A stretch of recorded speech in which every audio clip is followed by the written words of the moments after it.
Welcome to the Rim Break Rodeo. We hope this video helps. In this video, I will show how to make salmon glaze, easy method. Start by gathering soy sauce, honey, lemon, garlic, and olive oil, then pat salmon dry and score the skin lightly to help the glaze stick.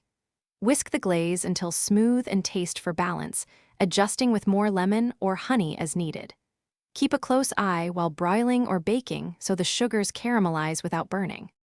Gather your ingredients before you start so cooking stays relaxed and focused.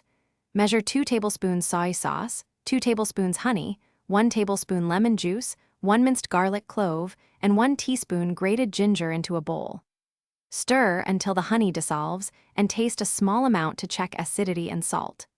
Adjust with a pinch of chili paste for heat or a bit of butter for a silkier finish before heat a skillet over medium-high and add a little oil to prevent sticking.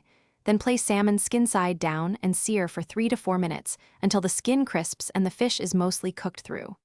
Turn the heat down, brush on a generous layer of the glaze, and transfer to the broiler or oven to caramelize for 3 to 5 minutes. Remove, rest for 2 minutes, then serve with an extra spoonful of glaze and lemon. Thanks for watching. Consider subscribing if we helped you.